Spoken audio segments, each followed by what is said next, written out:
apresentar agora as soluções que a gente tem sobre água. A água, ela é muito importante para o nosso desenvolvimento. Aliás, a água é o que traz a vida ao nosso planeta. Sem a água, nenhuma vida iria existir. O nosso corpo, ele é constituído basicamente de água. Todos os nossos músculos, nossas peles, nosso sangue, tudo contém água. A gente é um dos estados físicos da água, a gente pode dizer assim. Enfim, a água é super importante para toda a nossa vida, isso nem tem muito o que falar. Importante é a gente entender que o nosso planeta Terra, que na verdade ele é a maioria da superfície coberta por água, dessa água toda abundante que existe no planeta, é muito pouco dessa água que a gente tem disponível para a gente beber. Dessa água, a maioria é água salgada, depois tem muita água que está dentro de aquíferos, que ficam com um acesso bastante mais restrito. Tem a água que está então nos rios e nos lagos para a gente utilizar, só que a contaminação de efluentes, de indústrias que vão soltando químicos no solo, essa água já está também a maior parte poluída. São 0,007% da água que a gente tem disponível no planeta que a gente tem disponível para utilizar nos nossos usos potáveis, né? Então, já tem vários lugares no mundo que estão sofrendo hoje com a falta de água, grandes comunidades que não conseguem ter esse abastecimento. A água ela já foi motivo de diversas guerras. Aqui mesmo em São Paulo, que a gente está assim, num dos lugares que mais tem água do planeta, a gente mesmo sofre com a falta de água, principalmente pela má utilização desse recurso e a falta de planejamento. Então, o que a gente identifica? Que nesse crescimento desordenado dos últimos anos, a gente foi destruindo as nascentes, a gente tem uma grande falta de planejamento que faz com que a maioria da água nem chega para a gente utilizar. Essa água vai sendo vazada, tem canos estourados, outros vazamentos que vão desperdiçando toda essa água em vez da gente consumir. O grande desmatamento que acontece na Amazônia, isso interfere também na nossa água daqui, porque são as árvores que estão tirando a água do solo e jogando essa água na atmosfera para ela vir em formas de nuvens e cair para a gente. Então, quanto menos árvore tem lá mais para a Amazônia, menos vai chover aqui no sul, né? E em outros lugares também.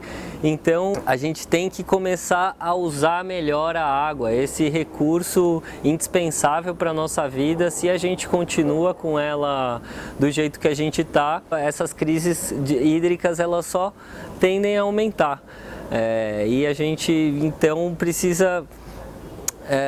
tem coisas que já começaram a ser né, cada vez mais divulgadas, a coisa de você não lavar a calçada com uma água potável, você não deixar o seu chuveiro aberto enquanto você está ensaboando. São várias práticas que a gente pode ter no nosso dia a dia para economizar água. É importante a gente saber também que muito da água que a gente consome não vem em formato de água, mas essa água ela foi utilizada nesse processo.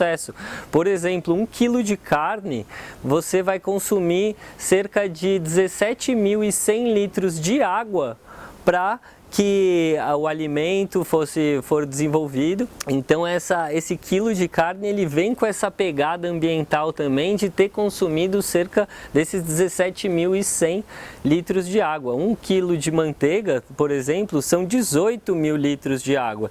Então a gente tem que avaliar todo o nosso consumo para encontrar quanto que cada consumo que a gente tiver que fazer consome de água e conseguir ir reduzindo e fazendo um consumo cada vez mais consciente. O primeiro que a gente precisa pensar então é a gente reduzir a água nesse consumo em geral e, falando da construção, reduzir o consumo de água nessa nossa construção. Como que a gente vai conseguir reduzir esse consumo? Primeiro, para a gente querer reduzir e saber como poder reduzir, é bom a gente ter sempre o controle de quanto a gente está consumindo. Então o nosso relógio d'água, o hidrômetro que fica colocado na frente da construção, ele tem que estar cada vez num lugar mais aparente para que você possa ter contato em quanto que você consumiu de água nesse mês, nessa semana, nesse ano. Existem hoje até aplicativos que você consegue conectar a esse volume de água que está sendo consumido para você conseguir estabelecer relatórios, conseguir saber quanto que você está economizando mais e menos. Enfim, você fazer essa leitura do seu consumo é uma parte bastante importante para você poder reduzir. Então, em empresas, é o caso de até criar painéis informativos que você consiga passar para quem estiver envolvido nessa construção, quanto que essa construção está consumindo de água no seu dia a dia. E aí, para a gente reduzir, a gente pode, por exemplo, a pressão da água, muitas vezes ela vai variando e deixa com que muitas vezes a gente instale torneiras que saem uma grande vazão de água, porque a pressão está muito grande.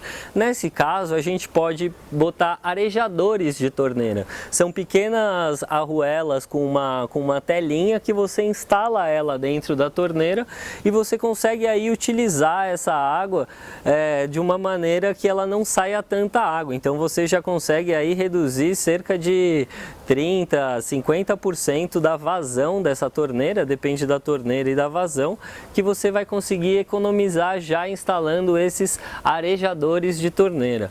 Outra forma que a gente tem de reduzir é utilizando equipamentos eficientes no uso da água. Então, por exemplo, a descarga, que a gente ainda utiliza a água na descarga, né? A descarga ela já tem hoje, já é bastante encontrado no mercado, a possibilidade de você encontrar as descargas de duplo comando, onde você tem ali 3 litros para líquido e 6 litros para sólido. Fica uma coisa muito mais controlada do que quando você tem aquela válvula direto na parede que você aperta e sai aquela água, enquanto você não soltar ali, você fica vendo essa água borbulhar dentro do vaso. Então isso é muito ruim porque só aumenta o nosso consumo de água. Então, bom, então primeiro a gente vai pensar em ler o quanto a gente está consumindo de água. Em segundo, a gente vai ter atitudes no nosso dia a dia que vão economizar esse consumo de água na nossa construção. A gente vai saber o nosso consumo de outros produtos, de quanto que está economizando de água. Aí depois disso a gente pode captar a água da chuva para utilizar ela na nossa construção. Por norma técnica, a água da chuva a gente não deve destinar ela a usos potáveis. Os usos potáveis são não só os usos que a gente vai beber, mas a gente contabiliza também como uso potável. A gente contabiliza o banho, o lavar as mãos, tudo que tem contato com a pele é considerado um uso potável. Os usos não potáveis principais são a irrigação, a lavagem de piso e as próprias descargas também de esgoto, que são um grande consumo. Só as descargas representam aí, em média, cerca de 33% do que é o nosso consumo dentro de uma residência. Somada à lavagem de piso e da irrigação, depende sempre do lugar, é claro, mas mais ou menos isso chega a 50% do consumo da construção que a gente consegue economizar criando um sistema de aproveitamento e reuso dessa água da chuva. Então vou explicar para vocês como funciona esse sistema de aproveitamento de água da chuva. Basicamente a gente tem que ter uma área de captação, que ela normalmente é a cobertura, é um telhado. Essa água também ela pode ser captada de outros locais, só que a gente tem que ter muito cuidado com essa sujeira que pode entrar dentro desse lugar. Então dessa área de captação a gente cria uma tubulação e direciona isso até um reservatório dessa água que ganha o nome de cisterna. Desse reservatório da cisterna a gente pode utilizar essa água diretamente numa torneira que tenha que tem essa cisterna, ou então a gente pode bombear essa água até o uso que a gente for utilizar. A gente tem aí diferentes tipos de cisternas no mercado. Aqui no momento eu estou com duas aqui do meu lado, que são cisternas que ficam sobre o piso. Essas cisternas, elas são bastante indicadas a lugares que já estão construídos, porque ela é muito prática de ser instalada. Ela já vem pronta, basta você pegar o duto de descida das águas pluviais da sua construção, colocar esse reservatório, e do reservatório você já tem uma torneira que você consegue utilizar essa água diretamente. Esse reservatório, ele conta aqui com uma filtragem de folhas, então aqui por cima a água desce, passa por esse filtro de folhas, onde as folhas elas vão saindo. Nesse segundo espaço é o decantador. A primeira água da chuva, ela normalmente deve ser descartada, porque quando começa a chuva vem mais poluentes da atmosfera, e essa água vem com alguns poluentes da atmosfera que podem prejudicar a qualidade dessa água. Então, para ter essa segurança, é criado esse primeiro reservatório, que é um decantador, onde essa água, a primeira água da chuva, vai sendo acumulada nele, e aí depois que já não é a primeira água da chuva, a água mais limpa começa a entrar diretamente para o reservatório. E como eu falei, aqui você tem direto essa torneira para poder utilizar essa água, ou você tem embaixo alguns locais onde você pode instalar uma tubulação de saída e destinar isso para uma outra irrigação, ou para um vaso sanitário, ou para outro lugar. Aqui a gente tem um outro modelo também compacto que cabe dentro da construção. Ela tem, essa daqui cabe em 100 litros, essa daqui cabe em 600 litros. Existem aí vários tamanhos de cisterna sobre o piso para você colocar. Outros tipos de cisterna para grandes volumes, é melhor você fazer uma cisterna enterrada.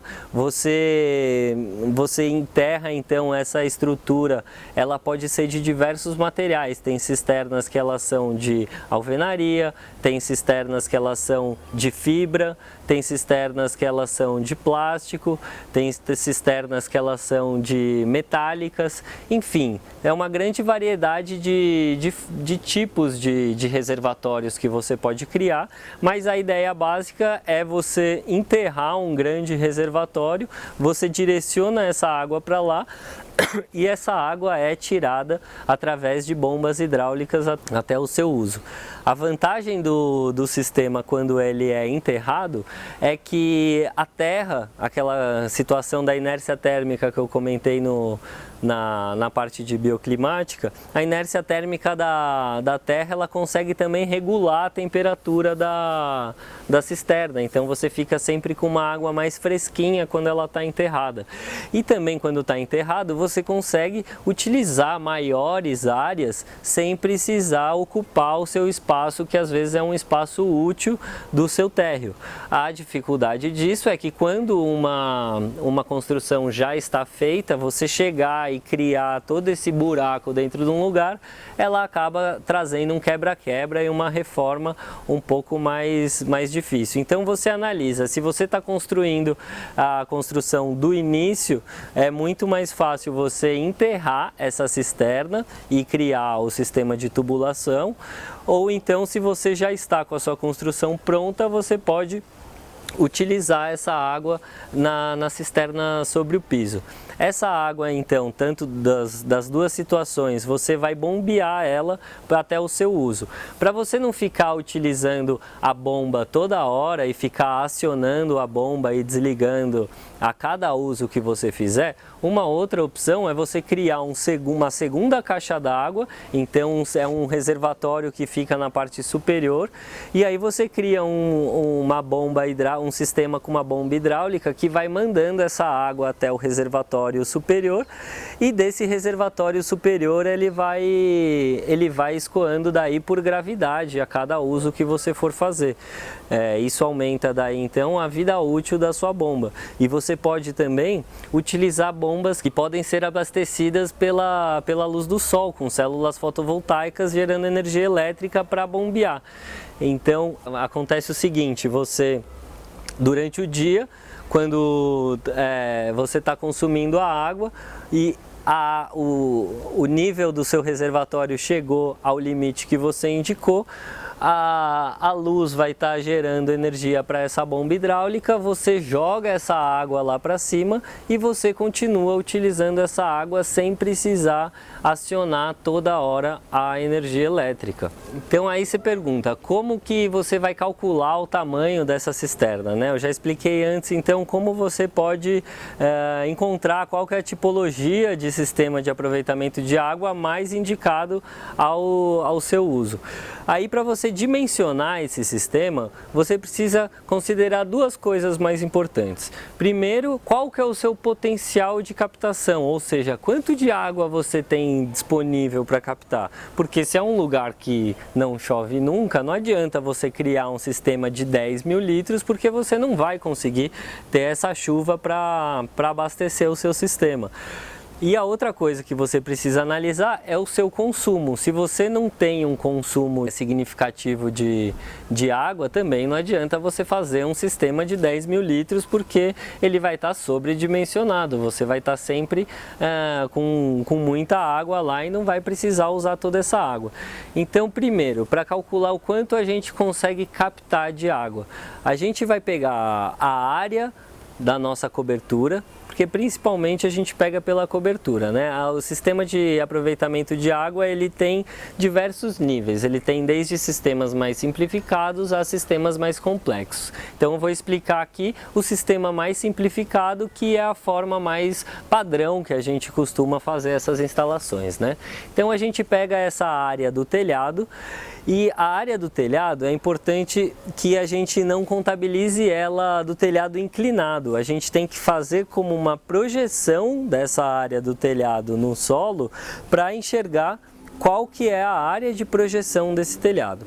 No momento que a gente conseguir encontrar qual que é essa área, a gente tem que ir atrás do índice pluviométrico da região. O índice pluviométrico, ele é um dado meteorológico que ele fala quanto que chove por metro quadrado em cada mês do ano nessa determinada região. Então você pode encontrar aí no índice pluviométrico da sua região que no seu local chovem X milímetros de água por mês, ou por dia, ou por ano, depende do gráfico que você estiver vendo, né? Como que eles criam essa medida? Eles medem em milímetro, que significa que se você deixasse um recipiente aberto de 1 metro por 1 metro, ou seja, 1 metro quadrado, você deixa aberto na chuva, e se fosse assim, você imaginar que é um reservatório de 1 por 1, quanto que vai estar, qual vai ser o tamanho dessa lâmina d'água que vai estar sendo acumulada lá? Então aí você mede em milímetros. Significa o quê? Que se você tiver 1 milímetro, significa 1 litro de água. 10 milímetros significam 10 litros de água. 1000 milímetros, ou seja, 1 metro de altura, significam 1000 litros de água. Então você consegue analisar aí quantos litros de água você vai conseguir por metro quadrado. Além de você pegar esse índice pluviométrico, você pode também fazer esse próprio teste se você quiser. Você pega um recipiente, deixa ele durante certo tempo na chuva, e aí você vai medir o tamanho dessa lâmina d'água, e dependendo do tamanho que for esse seu objeto de medida, você multiplica e faz essa relação com o que seria 1 metro quadrado para o tamanho do que você estiver utilizando. Então, a partir desse momento, você conseguiu encontrar qual que é o potencial de captação da sua construção. Você viu então a área do seu telhado projetada, vezes o índice pluviométrico, você calculou quanto você consegue acumular de água por mês. Agora, essa água você tem que contabilizar que tem água que vai ser evaporada, dependendo do tipo de telhado, tem água que vai ser perdida, tem a água que vai se juntando com as folhas e saindo no filtro de folhas. Então, para ter uma margem segura, a gente usa um coeficiente de diminuir isso 20% esse volume que a gente calculou inicialmente. Então, a gente faz esse gasto, esse potencial de captação vezes 0,8 para a gente chegar então no número que a gente vai utilizar no nosso cálculo de quanto de água que a gente consegue captar. A partir do momento que a gente contabilizou quanto a gente consegue captar, a gente vai contabilizar o nosso consumo. Para contabilizar o nosso consumo, o jeito mais fácil é você pegar a sua conta de água, você pega 50% desse consumo aproximado, que é o consumo que você tem para esses fins não potáveis. Então significa que é esse consumo que você vai precisar atender.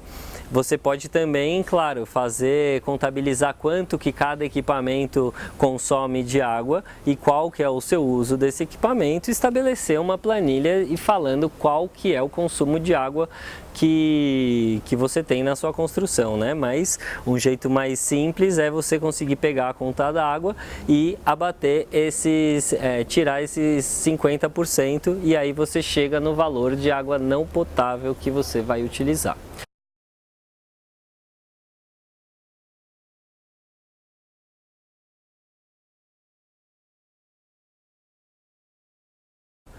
Então, quando você tem o seu potencial de captação e o seu consumo necessário, você vai falar, olha, nesse mês eu vou gastar 100 litros e eu vou conseguir captar 150 litros. Então, legal, você vai ter aí uma cisterna se você fizer uma cisterna de 150 litros, você vai conseguir atender o seu consumo. Mas aí a grande questão e a época da seca?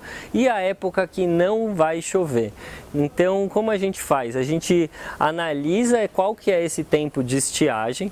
Então, por exemplo, se o tempo de estiagem foi de um mês e se o consumo é de 100 litros por dia, a gente vai fazer 100 vezes 30, aí você vê se isso está sendo adequado com o potencial de captação que você tem, e aí você vai também, depende do modelo de cisterna que você acabar implantando, você vai acabar, se for uma cisterna já pronta, você vai acabar trabalhando com algum dos valores que estão aí disponíveis no mercado, ou se não, você vai acabar construindo uma sob medida. Então é isso, o principal é você calcular a captação, calcular qual que é o seu consumo, escolher qual que é o tipo certo de cisterna e aí conseguir usufruir da água da chuva sem que você esteja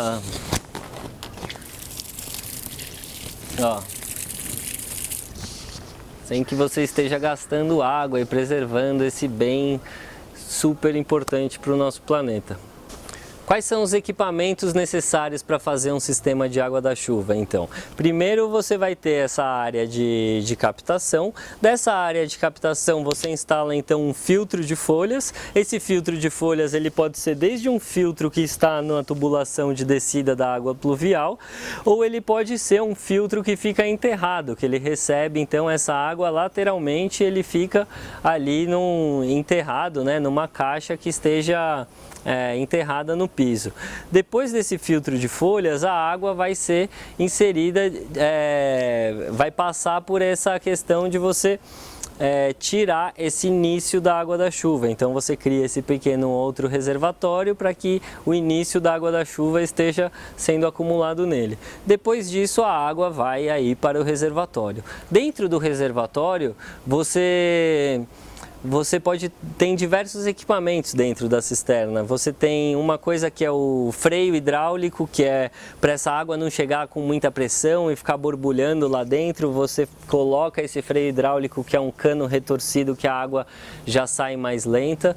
Você pode ter um filtro que fica boiando nesse reservatório. Ele pode estar com cloro. Esse filtro ele pode estar com carvão ativado. Ele pode estar com diferentes técnicas de filtragem para que você esteja purificando e evitando a proliferação de bactérias dentro dessa água, né? Depois então que você vai criar, ou você tem um sistema como esses daqui, que você já tem a torneira direto para você utilizar, ou então você vai colocar uma bomba hidráulica. Essa bomba hidráulica você direciona até o uso que você for fazer. Se você também quiser economizar essa bomba, você pode direcionar essa água para uma segunda caixa d'água que você vai ter lá em cima, que ela também vai ter o nome de cisterna, que essa caixa d'água ela vai estar recebendo essa água da chuva de uma vez com a bomba ligada, e depois com a bomba desligada você pode ir utilizando esse sistema por gravidade.